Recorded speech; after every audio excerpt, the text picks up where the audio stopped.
Evelyn Ohiole, Hi. King Eve. How are you today? I'm good, I'm fine, I'm alive. I really feel like she's not giving the right answer to the question. When one asks you, how are you? And you said, you're saying, I'm alive. It's very annoying, seriously. How are you? I'm fine. I feel I'm fine will be the right answer instead of I'm alive. Not that I asked you if you're dead before. Go and check all these 14-year-old, 15-year-old, 16-year-old, everybody, they are extraordinarily sexually active. I feel is being unnecessarily hyper when it comes to the issue of sex, because we talk about other topics and it feels so reserved. It really doesn't have anything much to say when it comes to other stuff. But when it's the issue of sex, I believe he's being unnecessarily hyper. That's when I have to pick an issue with him. I mean, it's just being unnecessarily there when we're talking about sex, just like a child.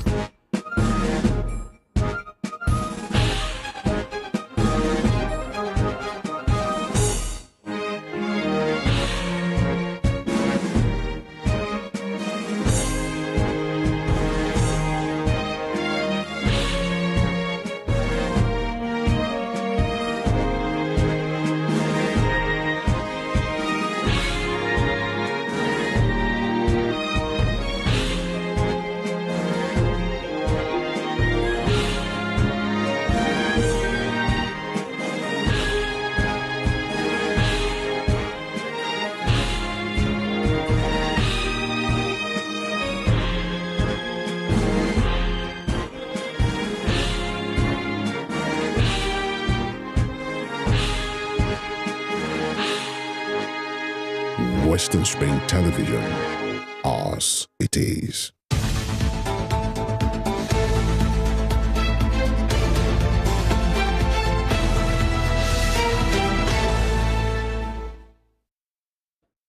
Good morning to you, Nigeria. Good morning to you, Africa. Wherever in the world you are viewing us from at this moment in time, either you are slightly close to saying good afternoon, either way, good day to you out there. Thank you most sincerely for joining us. Western Spring Television, this is the name of the station. This is where you are. And we are transmitting live and direct from 190 channel on DTT on StarTime. It's a pleasure to always be here Mondays through Friday. I almost included Saturday. Probably we are considering that for you. Super excited to be here, and it promises to be exciting. TUNDE IDOWU is my name at Irresistible TD on X. All right. Good morning, Nigeria. Good morning, world. Good morning, Spring on Western Spring Television, the station where we say it as it is. And this is where we discuss very important topics, topical and trending issues of public importance here on the platter for you. FEMI Ojo is my name. Please, you do well to like, subscribe, and follow us on our YouTube channel. And of course, we are live right now at Western Spring Television. It's going to be a very, very bumper ride this morning. We want to apologize for starting a bit behind schedule, but we're here now. And straight we'll go to the papers right now. And at the other side of that, we then get talking. And of course, you will be here with us as well. And starting from the papers for today, we have quite some papers with us. Let me start from The Nation for this morning. The Nation newspaper, boldly written there, Tinubu at UNGA. Nigeria welcomes true partnership. President addresses world leaders. That's at the UNGA 78 going on in the United States, in New York. Yes, Tinubu at UNGA. That's the United Nations General Assembly. Nigeria welcomes true partnership. And when you go through that, some writers are there. We welcome partnership with those who do not mind seeing Nigeria and Africa assume larger roles in the global community. Absolutely. That's from The Nation.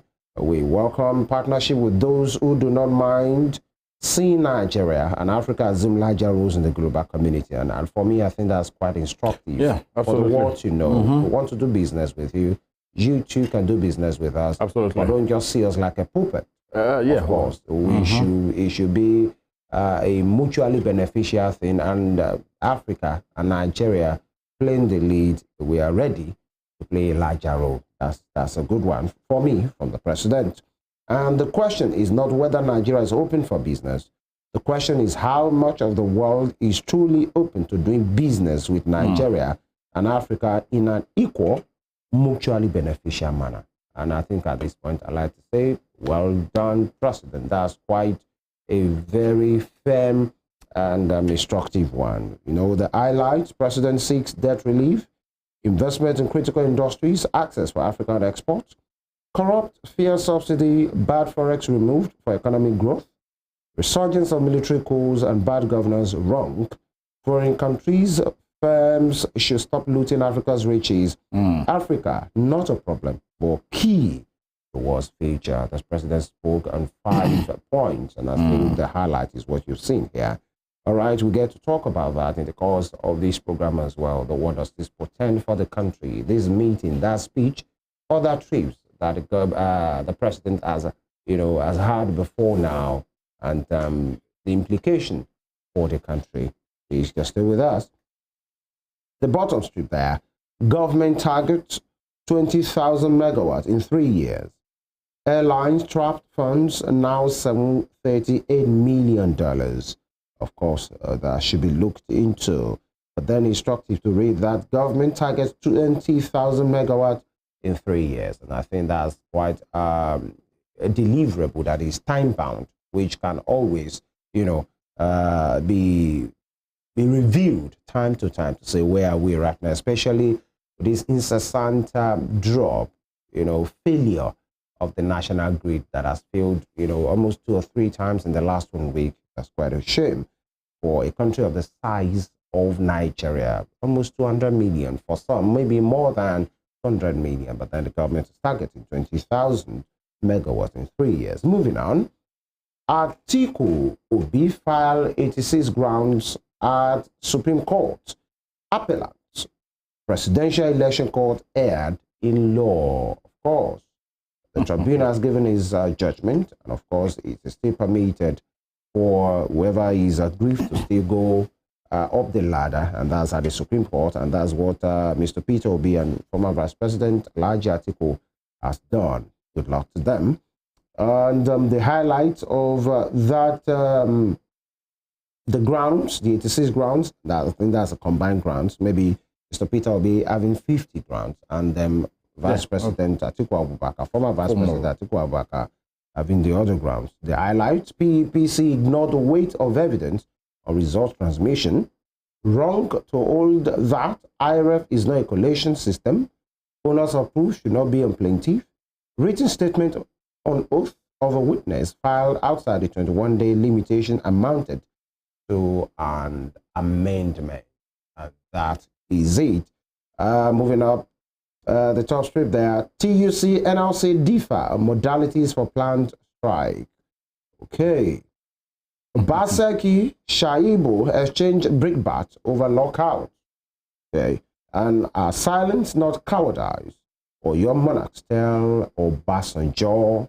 I think we haven't heard the last of these Ishayi incident that is generating so much ripple. Honestly. Yeah. And 71 exit NNPCL in gale of retirement at oil giant. That would be all from the front page of The Nation for today. And I'll begin by sets of headlines from the pages of the Punch newspaper for today. And obviously the big bold caption, which every Nigerian, I know at this moment in time, we are all waiting for, is the Dangote refinery.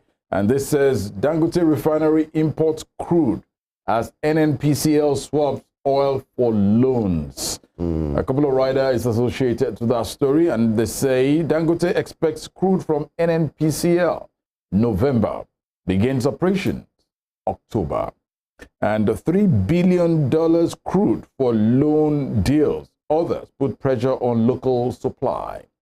Okay, as much as we're waiting, we hope if it comes, it will do the needful there. And in the last 1 week or thereabout, there has been this massive cry from every nook and cranny of this nation that justice for Mohbad. You have that picture there with the inscription there. Keep resting, Imole. Rest in peace, Ilerioluwa Aloba Mohbad, 1996 to 2023. The various pictures there. You can see the Deputy Governor of Lagos State visiting the family of Mohbad, and youths protesting virtually around some states in Nigeria yesterday. But that caption there says, "Youth protest Mohbad's death, demand justice." All right. Moving further on the bottom strip, government plans renovation as miscreants vandalize Lagos pedestrian bridges. Why? What for? The red strip on the pages of the Punch newspaper for today. Power-drunk Lagos policemen invade Lekki shops, arrest attendants, plot charges. Timothy, we don't know why they actually, but then looking at what the dailies have stated, power-drunk. Yeah. That most likely, or definitely, they were on an illegal mission if they were power drunk, because if probably found something, they shouldn't think there are ways to do things. But then, this, of course, by there and are large, rules of engagement. Yeah. Honestly, by and large, we'll keep our fingers crossed. We'll monitor this. We'll see what it looks like. And on the other side of that story, the United Nations General Assembly, Tinubu, Biden condemn coup, insist on democracy. Absolutely. It was a fabulous time. We kept vigil, monitoring what Mr. President stated yesterday night, almost into this morning of Wednesday, about 7:30 p.m. U.S. time yesterday. It was a speech for about 18-19 minutes. 18-19, yeah. And it was, or just hopefully that most of these things, if they are taken into consideration from the more developed nations, and we get this support, this partnership, and these relations in good ways. Looking at the 5-point agenda, Mr. President stated yesterday, if this can be put in place well, I believe there should be this economic harmony between various nations of the world. And saying coup, not something we want here in Africa or anywhere in the world. Moving on to the top strip of the same daily for today, as it stated virtually on all the dailies for today. Tinubu's victory. Atiku Obi filed 86 ground appeals at Supreme Court. And Niger crisis will put pressure on Nigerian food market. That's credited to the World Bank, saying something that should be taken seriously. And dollar shortage. Foreign airlines trapped funds hit $783 million. Beg your pardon. That will have been a trillion. $783 million US as of today. That is massive. Let the needful be done so that there wouldn't be this back and forth. Can't fly in to my country there and down. But that will be all from me from the pages of the Punch newspaper for today. Right, we now go to the Nigerian Tribune. The Nigerian Tribune for today. Atiku, we file 86 grounds of appeal at Supreme Court. Wants Apex Court to nullify Tinubu's victory at PAPC. Okay, just at the top of it there. Most Nigerian politicians are destiny destroyers, not helpers. Bishop Fape, as 8th Remembrance and Patrona Anniversary of HID Awolowo holds in Shagamu. Of course, you have the picture there. Right, moving on. Just below that, you see the picture of the rally that happened. Maybe this is in Lagos or Abeokuta. Tunde, did you see the crowd at the rally in Abeokuta? It was a mammoth. Even that of Ado-Ekiti. But I say just as you rightly say, what we were discussing earlier before that, may our glory not come when we are dead. Yeah. It's unfortunate that that young boy, that young man, beg your pardon, we lost him at the prime of his life. At 27, by now, either you're married or you're settling down, you're doing something good. Blossoming. And what has actually made him trend much more? He's been an artist. We love his songs. We listen, we play his songs. Is that he died mysteriously. With some circumstances surrounding his death. Not clear. But by and large, we heard that the Lagos State government has set up a committee, police panel, and they've actually brought in the DSS into this. Whatever might have caused this young man's death, it just made me remember somebody like Tupac Amaru Shakur, who predicted his death in some of his songs. And looking at the way this young man too died, he came out to spoke about his travails, his challenges. And I think some of the reasons why this resonates more about the youth is the fact that some of them see themselves in that image of somebody who is trying to blossom, who is trying to work his way up the ladder and possibly having different challenges, especially from quote and unquote now some established authorities who will not just allow him to grow, you know, due to so many, you know, facts, things that people are saying, by the way, about some very big personalities that possibly haunted him, allegedly now. And so, you know, some Nigerians, especially young people, are seeing themselves in that image as well, that maybe this might be a game changer in the fact that there are some persons who are doing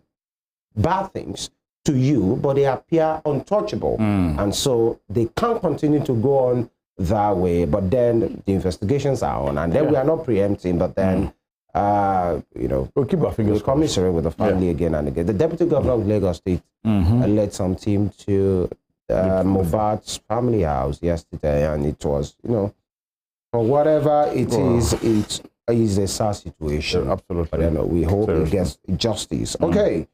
Protest rock 4 cities over Mohbad's death. Sanwo-Olu invites DSS to join probe. Okay. Obasanjo's attack, our silence, not act of cowardice. Or Yorubas, gunmen kill soldiers, policemen, others in Imo in very gruesome way. Honestly. Who are these people?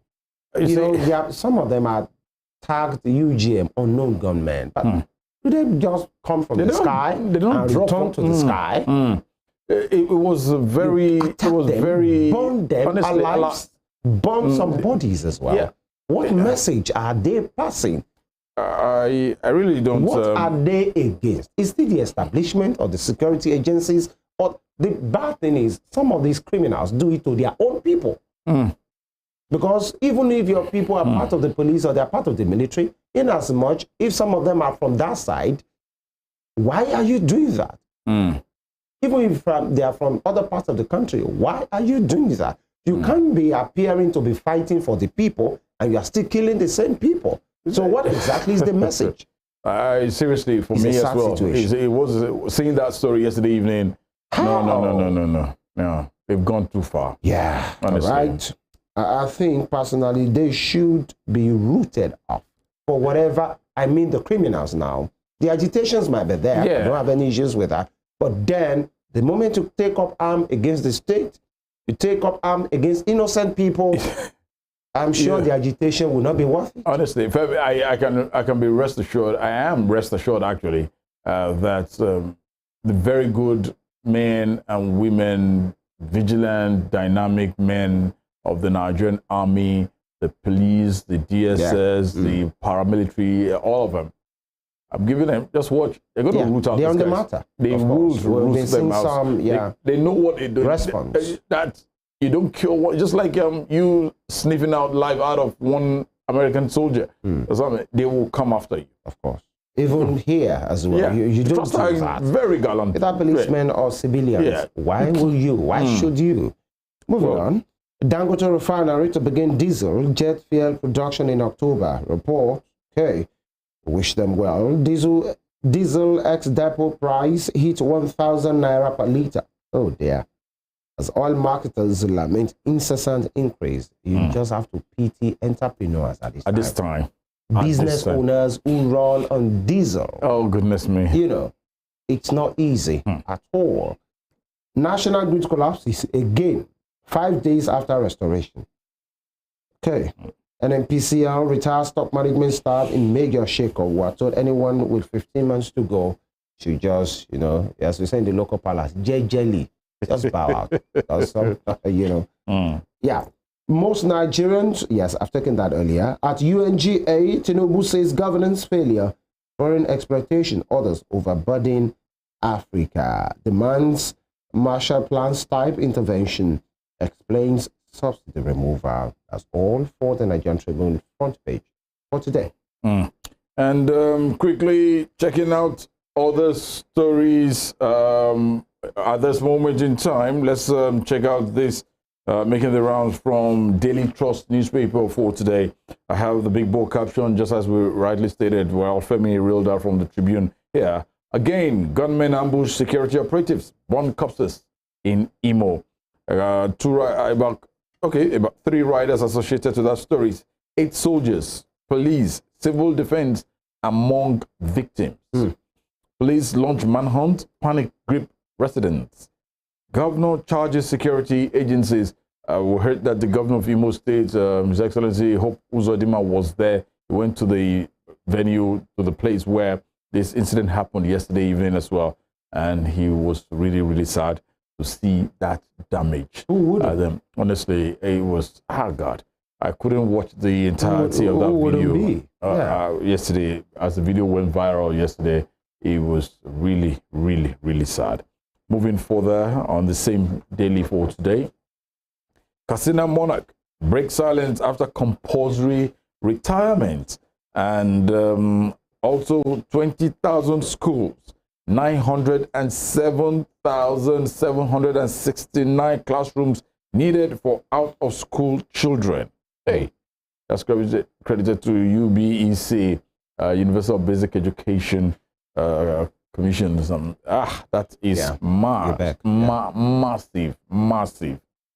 Nigeria gets 95,000 slots for 2024 Hajj. All right, and I hope those that will be going will be of good behavior at the Holy Land. At UNGA, that's at the United Nations General Assembly. Tinubu says unfair treatment from abroad hindering Africa's progress. And that's the honest truth.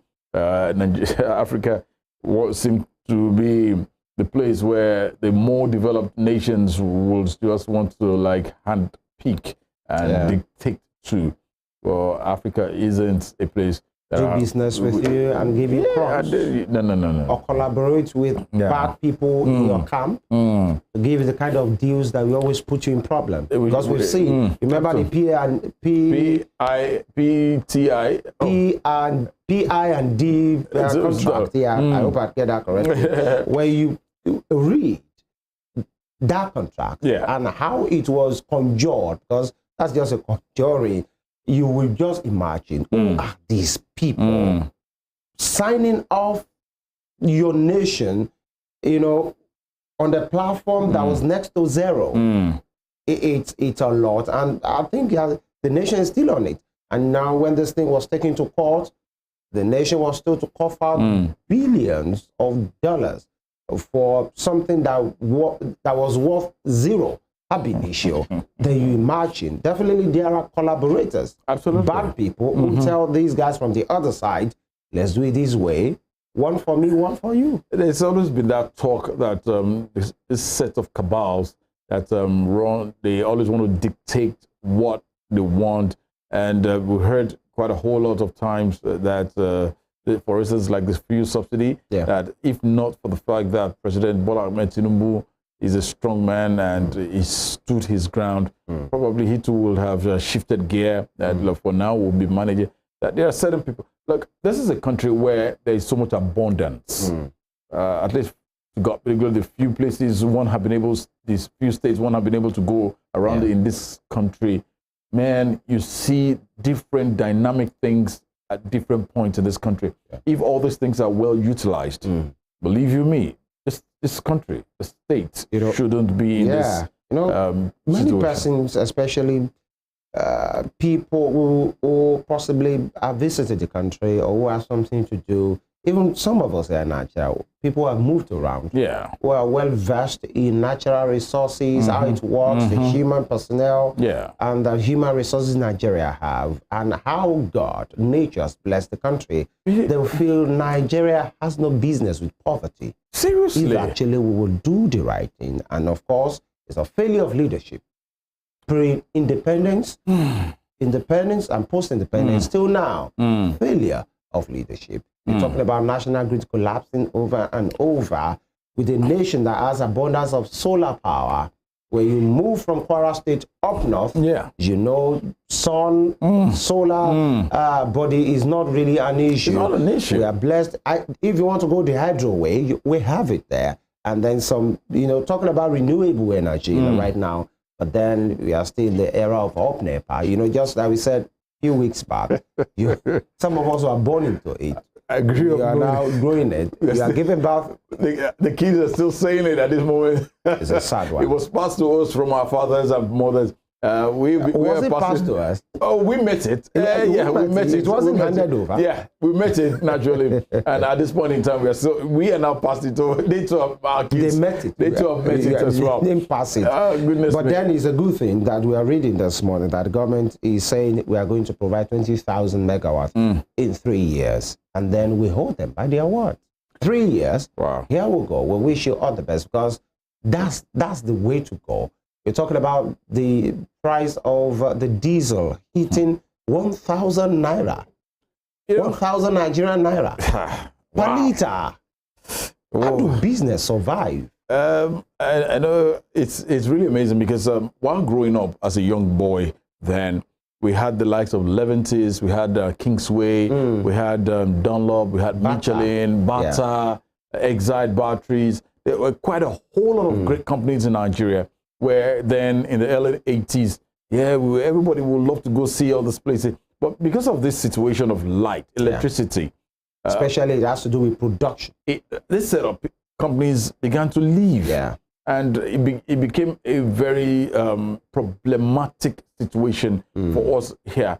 I remember vividly, it was somewhere, I think it was either Kingsway or Leventis then. That was where I first of all climbed the elevator, escalator. Okay. The escalator. Yeah. Where I was wondering, man, where are we? It was so amusing that what is this? As a young child, boy, and looking at the way things were arranged, the shelves. No, it was beautiful.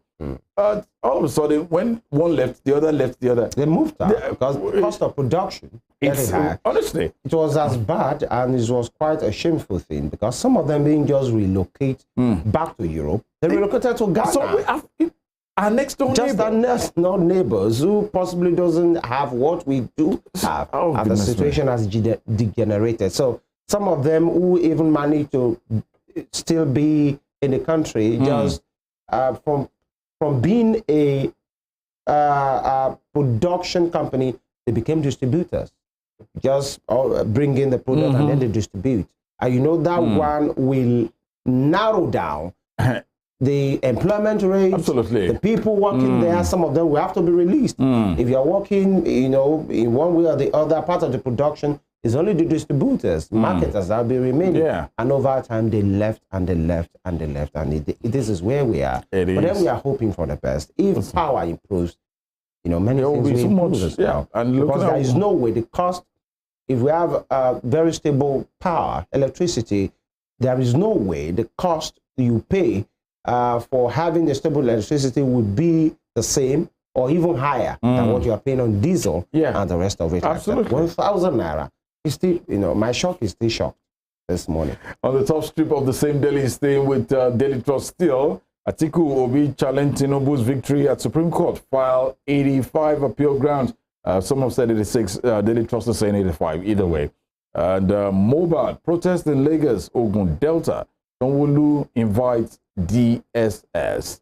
And other Story: summons, arrest, threat by National Assembly can scare investors away. That's credited to the organized private sector. So more to serve you. That's all from the pages of Daily Trust for today. Right, we move to, I think, the Daily Times. The Daily Times for today.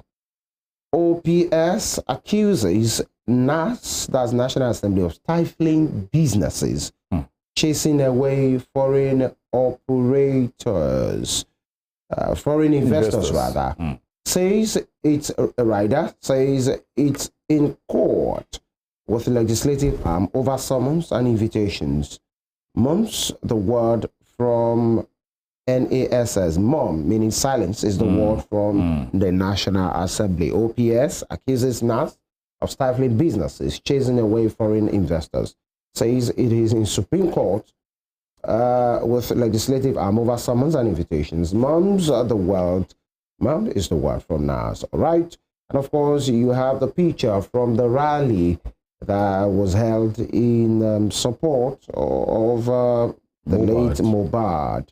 Of course, different placards, flex banners having his image with different inscriptions, justice for Mohbad as well. And of course, moving on, release funds to treat boy with missing intestine abroad. Lagos Assembly urges government. But I read in a place that the boy is dead or something. We don't know. Try to clarify. But the Daily Times is saying, release funds to treat boy with missing intestine abroad. Lagos Assembly urges government. How do you go to a hospital to be treated and then you have your intestine missing? How? Like, is it a detachable thing? And what has really gone wrong? Even if a surgery was done, the kind of surgery will have been, explained to the parents and the patient as well. Either it has to do with that. And now the Lagos Assembly urging the government. Some will say, why not do that yourself? You're big men and big women in your own right, talking about the Lagos State Assembly. Why waiting? Who are you telling? But then it is what it is. It is. No increase in fees for returning AAU students. Okay, that should be good news for the students of that school. No increase in fees for returning AAU students. VC. All right. And gunmen kill 8 security operatives in Imo. Sad one, as we read over and over. Court awards massive 0.1 trillion damages against NNPC, NLNG, others. Court awards massive 0.1 trillion naira damages against NNPC and NLNG, others. 0.1 trillion, that should be 100 billion naira, right? That's quite huge money. For violating lease agreement with FEMI community. Orders NLNG to stop operations in FEMI. Okay, if you want to know what really happened and why that damages has been awarded against the NNPC and the NLNG, you should please grab a copy of the Daily Times for today. And below it, gridlock in Abeokuta as youths demand justice for Mohbad. Okay. And Nigerian Airlines operating under harsh economic conditions, says the DG NCAA. Nigerian Airlines operating under harsh economic conditions, says DG NCAA. A ministry raises committee over multiplicity of airport charges. Cost of running business, ease of doing business. This is one. The aviation sector, they are complaining. Even the broadcast sector as well, complaining because it has to do with production. Really, it's not easy to do things that has to do, the cost of running the business, the utility you incur. Absolutely. Payment of salary and wages and allowances and maintenance. And then in the middle of that, for some businesses, you have to pay, one ticket or the other, permit, You talk about sometimes multiplicity in tax payment as well. How will such a business survive? And that's part of what we are saying. Now, looking at this Mohbad issue today. Yeah. Gridlock in Abeokuta has used the man justice for Abuja. Okay. I mean, for Mohbad rather. Happened in Lagos, happened in Ado-Ekiti. I think some other state Delta. capital. Planning theirs today. I think in Osun State as well, or they are about. You know, but then some personalities that have been mentioned. If we are just for 2 minutes, I'll get this matter. People have talked about the record label. Possibly they are not too pleased with him because the late Mohbad pulled out. Not even wanted. He pulled out, and then you know the issue with record label and their artists, the signing and whatever happened, and now you know so many accounts of people saying different things that has to do with the fact that Mohbad pulled out. These allegations, by the way, and yes, and you know many influential persons who are part of that label doesn't like that idea. They didn't like the idea, but then they didn't just allow him to go. They were hounding him. These were the allegations, by the way, and they didn't give him any platform. They didn't allow anybody to even call him for shows. And the boy was, you know, depressed at so many points. And when you know, when he died, and people were churning out his music, because some of those tracks, I've not even heard some of them, but you have to just see them now, because you have it in the video on X, on Instagram, and then you realize possibly the young man was pouring out his state of mind at that time through his music. That has to do with the fact that he's under chains, possibly he's not living the best of his lives. He even talked about his death in one of his tracks. That, okay, maybe when he's dead, this is the time that you people will now celebrate him. That is what is happening. And so many persons are very livid with the record label. No, of course, we are not an insider in the situation. And that has made several broadcast stations to even say no Suspend to anything from the record that label. record. And you know, it's a sad one that this boy at 27, with all this noise. Just as we rightly stated, you know, it's so saddening at this point that this is the way this young man has come and gone. This is a talent Nigeria, the world has lost. When I look at some other bigger names, let me just use the word bigger names: David, Wiz, Two-Face, Bonner. These are names that have been recognized. I looked at someone like Rema. I look at Tame. When you see their names on the hot Billboard, the top 100, they've been there. The global stage. The global stage, they're well recognized. And possibly, if Mohbad had a peaceful life, to live a good life, nobody's hounding him, he's got so much pressure, this person is pulling him, that person is dragging him.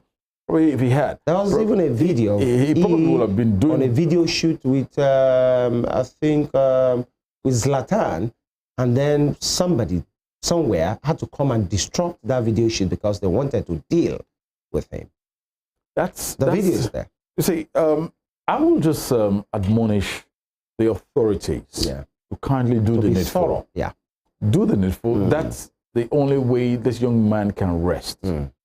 One of his very close friends, Bella Shmuda, he has been talking that he's been coming to him, he's disturbing him that until he speaks out. And the young man too has been trying to do what he is done. He's speaking out. I listened and then to the police and the government have been saying, everybody with vital information, please this come is forth. The time to come up. Please. You are promised that confidentiality, that nothing will happen to you. Your image or your personality will not be disclosed anyhow. And I think if this is pulled through, really, not preempting the outcome of the investigation, or possibly the matter will definitely go to court, but then if justice is really served and people see that it is thorough, I think it will strengthen people's faith. Absolutely. In government. Absolutely. In our institutions to know that, I think they're working. I think that's it for me. that if this is put through Honestly. the normal way, people see that you really do your work, and wherever it ends, people know that no ox is being God. It will increase the trust of the people belief. to know that Nigeria has a future. And just as we say our slogan right here, we say it as it is.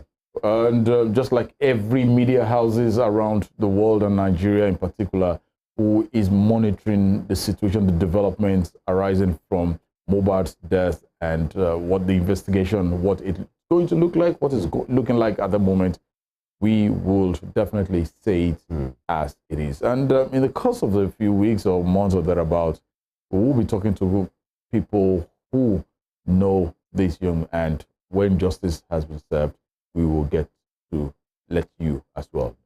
It's still Morning Spring right here from Western Spring Television. Thank you most sincerely for staying with us. It promises to be exciting. Last night in the early hours of this morning, President Bola Ahmed Tinubu spoke in his maiden speech at the 78th United Nations General Assembly in New York, USA, and he delved on fundamental speech it was for me, and if these things can actually be played out. He spoke about the fact of Africa is a place where we should not be served peanuts. He spoke about the impact of solid minerals, that we need partnership. He spoke about quite a whole lot about the coup in different countries in Africa, which he is not pleased with, and being the chairman of ECOWAS as well. He spoke at length. That will be our conversation this morning. In the last couple of months, ever since he assumed this power, the administration has kicked up. He has been moving from one country to the other when it needs to move. What will this portend for this nation on the long run? Will this be beneficial, or is one of those foreign trips our politicians will take again? We'll be discussing this in the course of this show. Please stay with us. It's still Morning Spring right here from Western Spring Television. We'll take a short break. We'll be right back.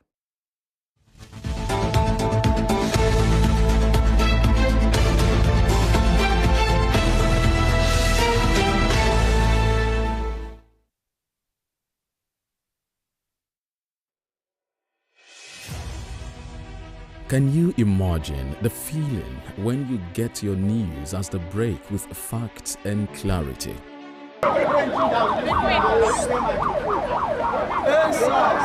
Our news are reported as it is. In Africa, and all those who masterminded the way it happened will have to pay a price. Enjoy Western programs, projecting culture and tradition to the world.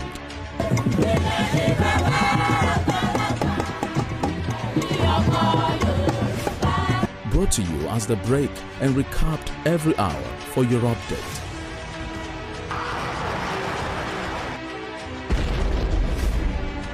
Fellow Nigerians, how to improve your welfare is of paramount importance to me. Produced and brought to you in a unique way never before seen. Western Spring. Western Spring. And Western Spring Television. Television is coming home in your color and culture.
Berlin Conference of 1884 defined the configuration of Africa, which hitherto existed as a continent of multiple kingdoms and empires under native rulers.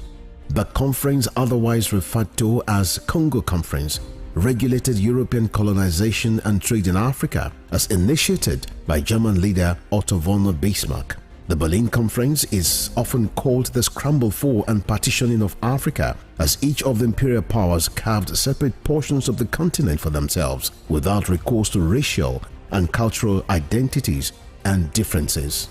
137 years after the Berlin Conference was held, Africa remains a legitimized playground for European nations that sought to exploit its wealth and resources and manipulate its human capital to promote trades and investments of Western powers. Western Spring Television identifies Berlin Conference as a major event in history.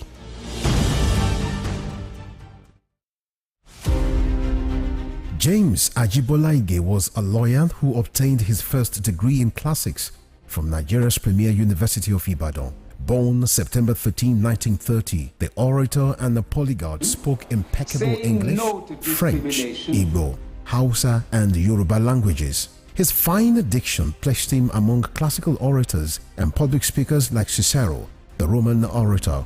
This attribute earned him the prefix Cicero of Esauke. He authored Kaduna Boy, an autobiography, Detainee's Diary, Constitution, and the People, among 6 other books. Bolaige was a colorful politician, elected governor of Oyo State in 1979 and appointed a federal minister in 1999. He was a pioneer founder of Afenifere, the Yoruba social, cultural, and political group. He invested his political sagacity to propel the group to the height of political leadership and decision-making in the southwest of Nigeria. Bolaige was assassinated on the 23rd December 2001. His murderers are yet to be apprehended till today. Western Spring Television identifies Bolaige as a watershed character in history.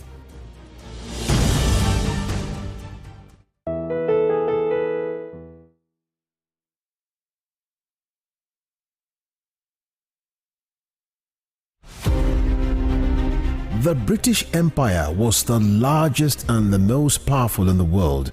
At its zenith, the empire embraced a quarter of the Earth's land surface and imposed her imperial majesty's rule on more than 458 million peoples across nations and continents. The empire took off with overseas possessions and trading posts established by England, spread over 3 million kilometers between 16th and early 18th century. Like previous empires, the British Empire began to crumble on its weight of overstretched territories and growing unrest in our various colonies. Today, the British Empire no longer exists. What is in place is the Commonwealth of Nations, a loose association of sovereign states which recognize the King of England as the titular head.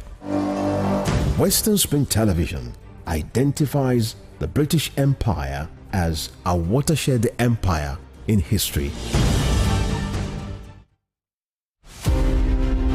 Dramatist, playwright, and icon of Yoruba thematic arts, Duro Ladipo was born December 18, 1931 in Osogbo, southwest Nigeria. His clergyman father christened him Timothy.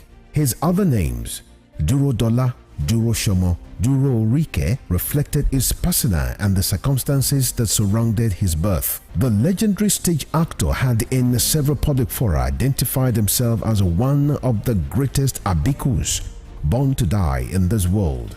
Family records reveal how he was born and died 13 times. The intertwining names he bore thus lent credence to his spiritism. Duro Ladipo was one of the best-known and world-acclaimed Yoruba dramatists to emerge from post-colonial Africa. His notable works, Obakoso, Obawaja, and Moremi, took him beyond Africa to several parts of the world.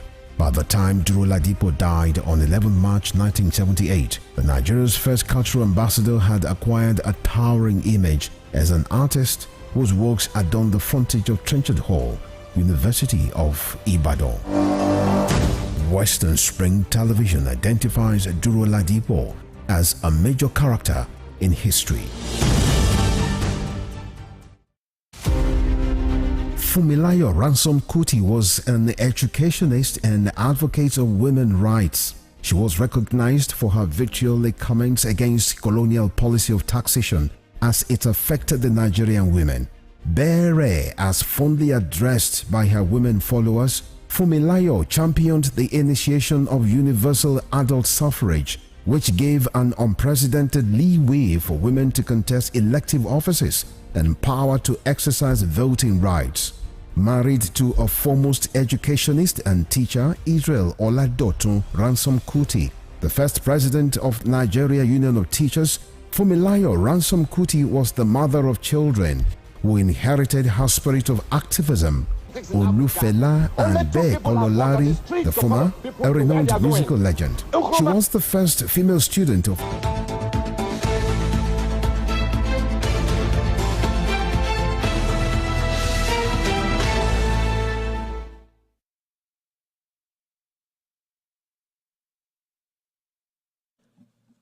Head of State and Government, Secretary General, distinguished delegates, ladies and gentlemen, on behalf of the people of Nigeria, I congratulate you on your well-deserved election as the president of this session of the United Nations General Assembly.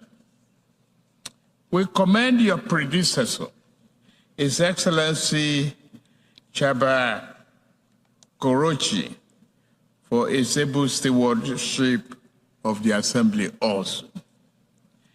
We also commend His Excellency Antonio Guterres, Secretary General of the United Nations, for his work seeking to forge solutions to humanity's common challenges. This is my first address before the General Assembly. Permit me to say a few words on behalf of Nigeria, my country, on behalf of Africa, my continent, regarding this year's theme. Many proclamations have been made, yet our troubles remain close at hand. Failures in good governance have hindered Africa, but broken promises, unfair treatment, and outright exploitation from abroad have also exerted a heavy toll on our ability to progress. Given this long history, if this year's theme is to mean anything at all, it must mean something special and particular to Africa. In the aftermath of the Second World War, nations gathered in an attempt to rebuild their war-torn societies. A new global system was born. And this great body, the United Nations, was established as a symbol and protector of the aspiration and the finest ideas of humankind. Nations saw that it was in their own interest to help others exceed the rubbles and wasteland of war. Reliable and significant assistance allowed countries emaciated by war to grow into a strong and productive society. Of course, with that, we welcome you back to Morning Spring on Western Spring Television. And the conversation today will be about President Bola Ahmed Tinubu's speech, the delivery at the ongoing UNGA, that's the United Nations General Assembly in New York. He spoke a few hours ago on a range of issues, some, like 5 highlights. And we are going to be looking into that. And then we're going to look into some of his previous trips, the one to India, the G20 summit, and some other trips. What has that? How will that benefit Nigerians? What promises does that hold as well? And of course, I'm very happy to tell you that we have in the studio joining us right now Mr. KANMI. ADEMILUYI is a regular face, and of course, we don't take that for granted. He's a policy analyst, and of course, former editorial chairman, Daily Independent newspaper. Good morning, sir. Good morning. Thank you for inviting me. It's always a pleasure to have you here. Thank you for That's a lot. All right, President Bola Ahmed Tinubu is in New York right now. And a few hours ago, he spoke for like 18-19 minutes on a range of issues. And I'd like to start. What do you make of his speech? Well, it's a normal speech. I mean, it's a normal speech that people give at TUNDE, whatever they call it. It's a rite of passage. I suppose it's like picking up a toothbrush in the morning. You do it every morning, so it's like normal. Frankly speaking, if you want me to be brutally honest with you, please. Whether it's yesterday's speech, and I noted debate about the Marshall Plan after the Second World War, and I'll explain to you why. The previous speech in India, which nobody can remember, and all the other side meetings and stuff. You know, the funny thing is that it was a predictable speech. The reference to the Marshall Plan was key for me because it shows you the contradiction. But the speech and what happened before in India, for me, threw me back well over 40 years in time. Okay. I remember, you know, I just finished doing youth corps about 4 weeks, and we just got a job. And about 3 of us, we went to watch Chief FEMI speak in a race course. Where? Race course in Lagos. Okay. Sorry, race course in Lagos. Massive crowd were in the stands. And all these speeches now took me back in time. Because our Lord said, for the first 2 years, if he was elected as president, he would not leave the country and he would not receive any visitors while he was reconstructing his home.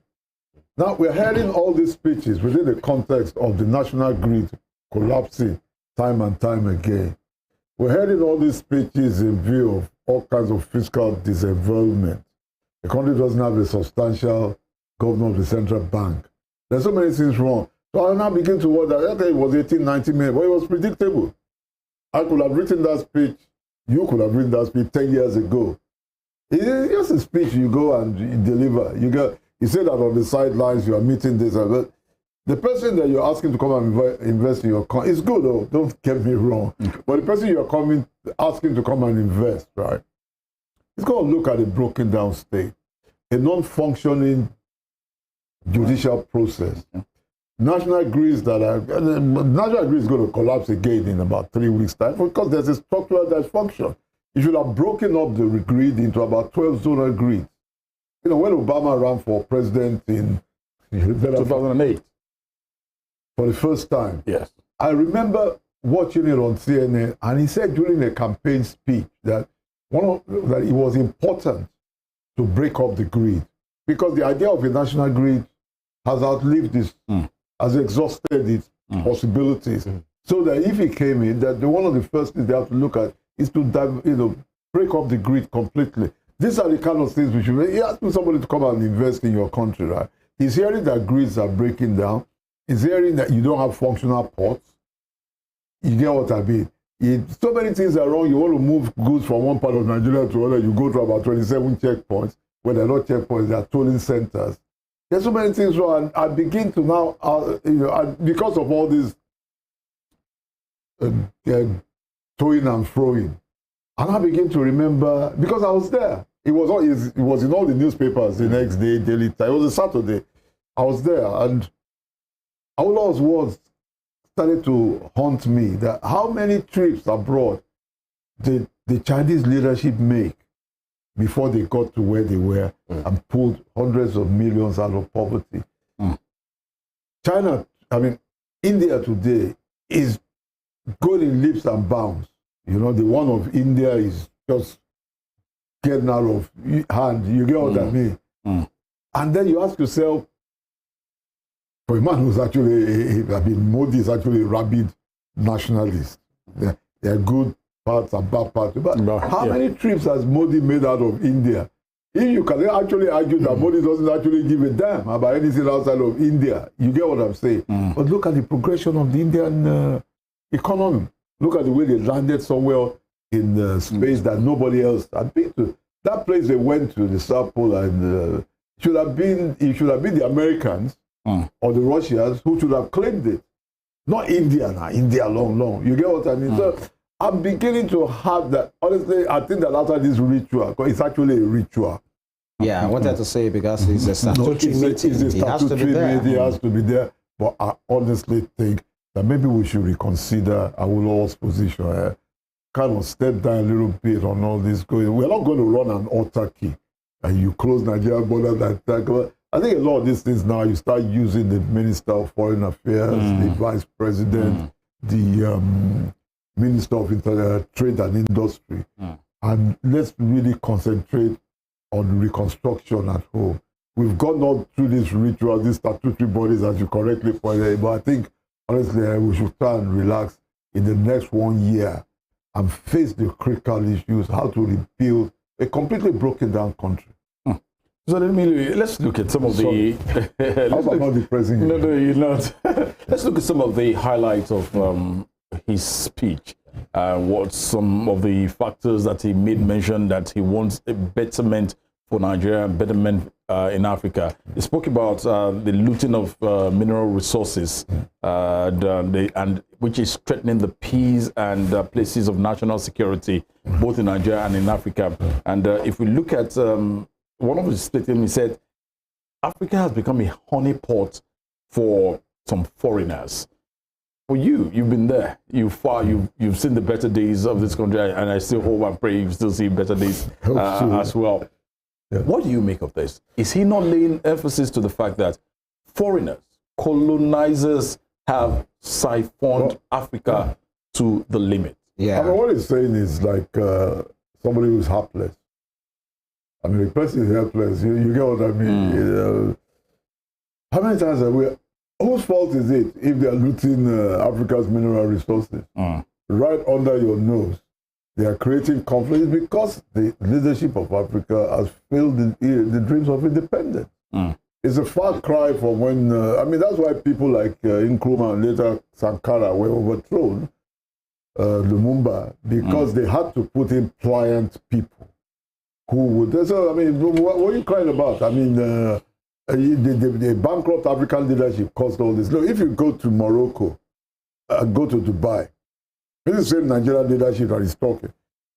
They will take you in Morocco to a place and say, listen, this way you can get Nigerian gold. You know that now. I'm a bit broke, but I'll give you a ticket to go to Morocco or Dubai, you know. Yes. And then this is Nigerian gold. I could have Nigerian gold.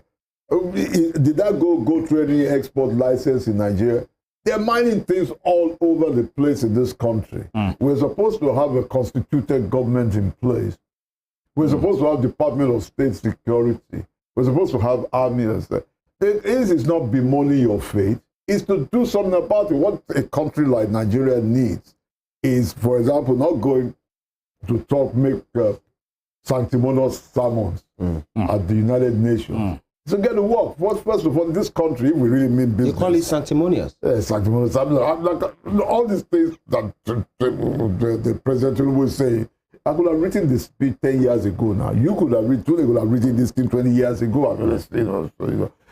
What, if you're talking about siphoning your minerals, because the minerals they are siphoning is enough to change the fortunes of this country. Well, it's a fact that they are siphoning it. But what are you going to do about it? Why are they not siphoning minerals in the United Kingdom or the United States?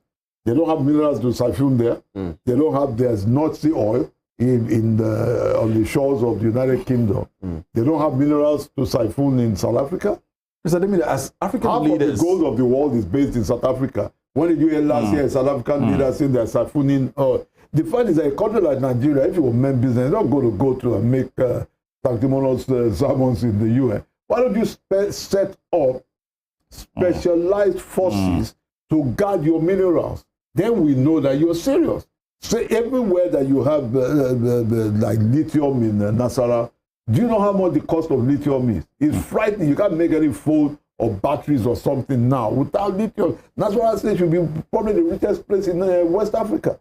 So why don't you set up specialized forces, train them, so that those people secure all the major mining areas of illegal mining? If you don't find the political will to do that, why are you crying home to mommy?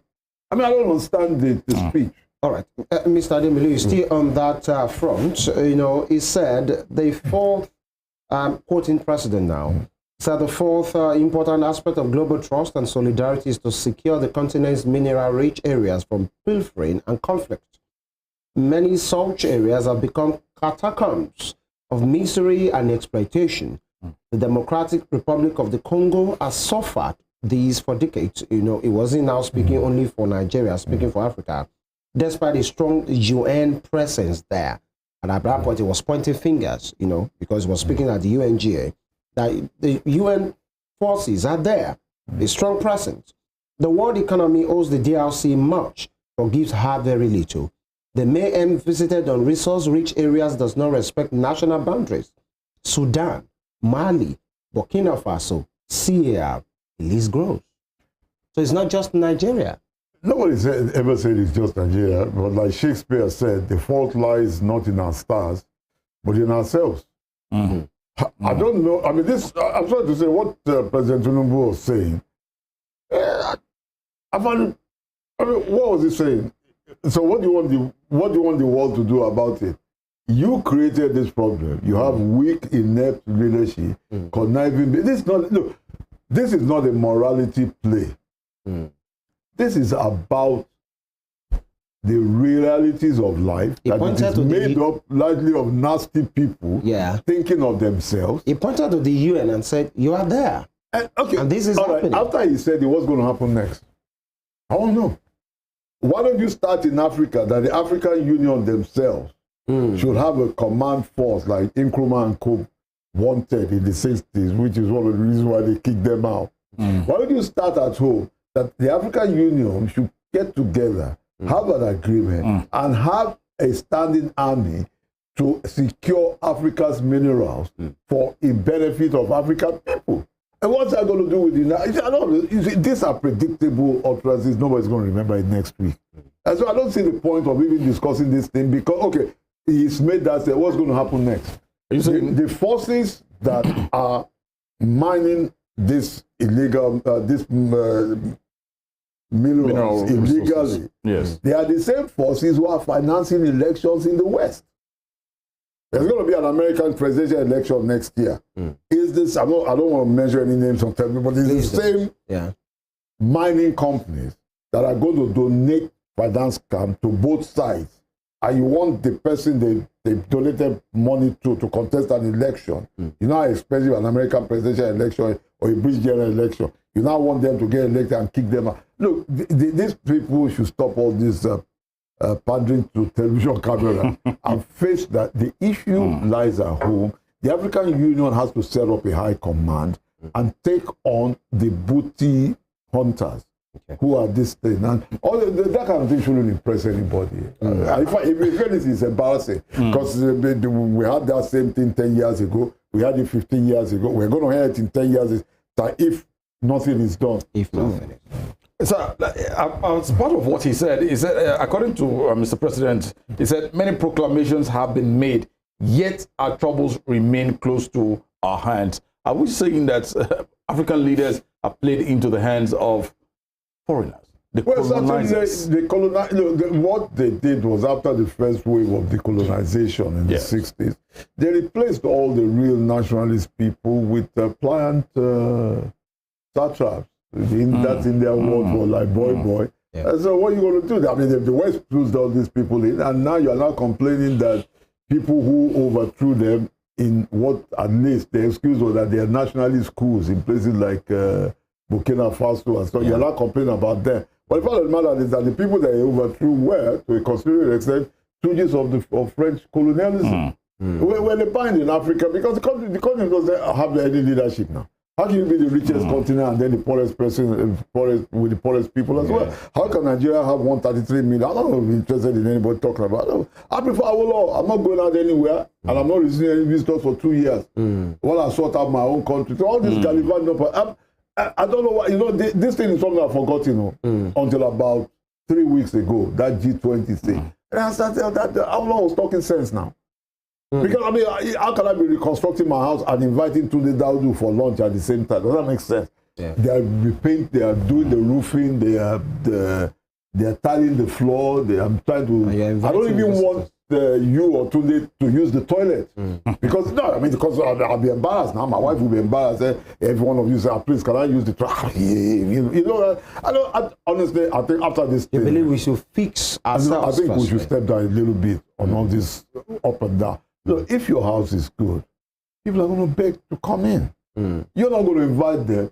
They go, oh boy, look, I'm not at home. I don't want to, you tell the security guard, I don't want to receive visitors this weekend. Right. You know, so these things are not impressive. I was hoping that with someone like Tinubu, who's a manager, he's an accountant, he understands economics.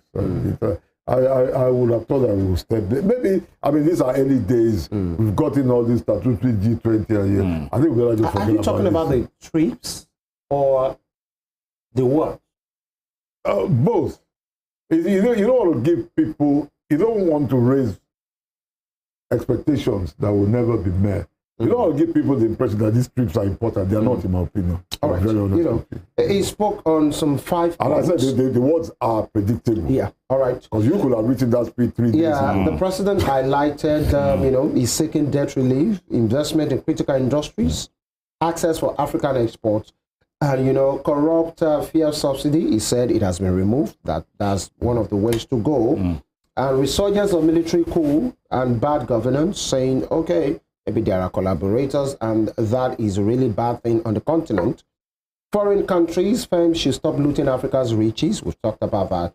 And Africa, not a problem, but a key towards future, if actually we put our acts together. Now, let's look at it from the place of, one of what he said was, we welcome partnership with those who do not mind seeing Nigeria and Africa assume larger roles in the global community.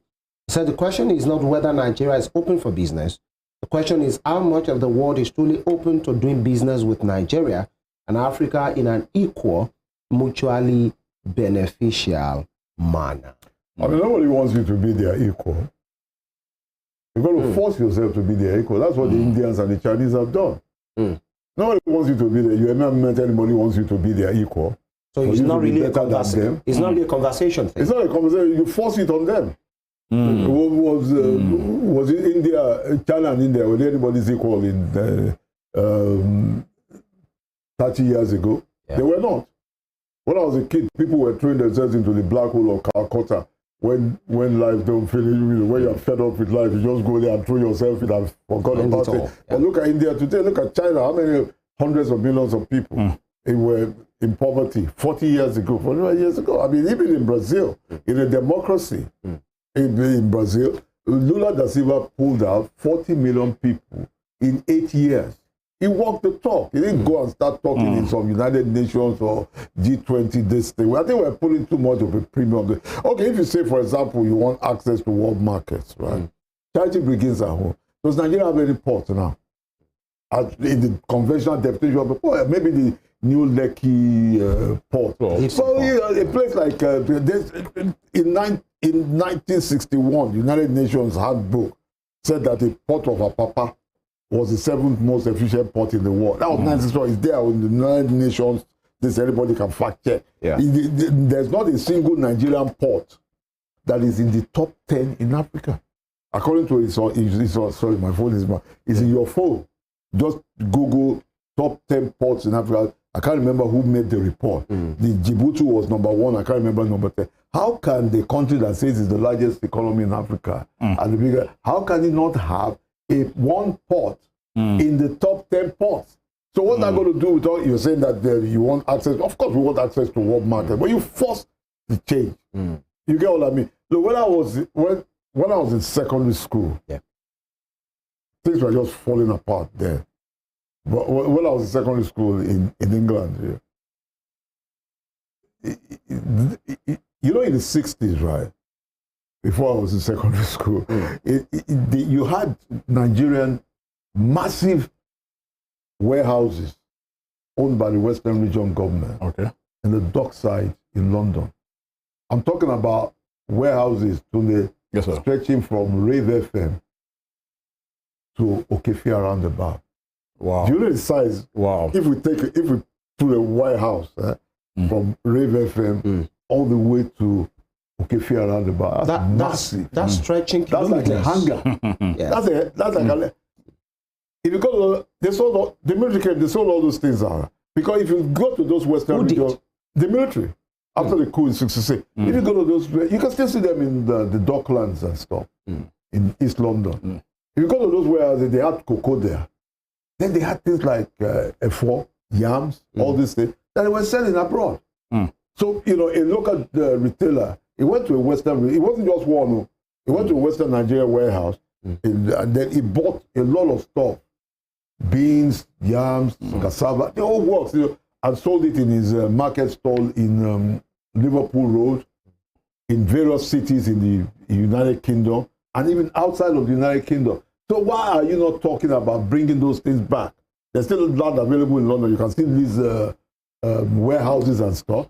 So what are you talking about the export markets? Well, you have not started. You see, I think the best thing is that, honestly, we've done all this ritual. Let's get down. The devil is in the details. And all the points, the 5 or whatever points he has listed, start taking them one by one. Get your ministers to have it clear this thing. Know that we're in this. And at least for the next 24 months, let's knock off about the speeches and stuff. You get this thing together, Nigeria will be swarmed with investment.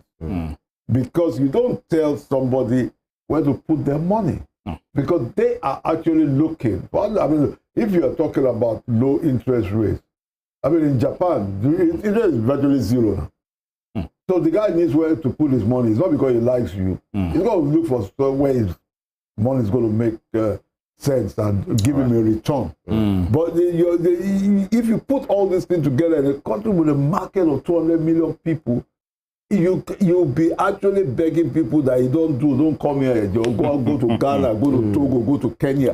But going and making all these kind of predictable speeches, I don't see what good is going to do. I don't want to depress you, but I think we've done these rituals. I really just forget about all these things for the next maybe 18, 20 months. Mr. ADEMILUYI, help us out here. And because while we started the program earlier, we made mention of great institutions, companies that had been in Nigeria, while the likes of us were very, very young, Leventis, Kingsway, Dunlop, Bata.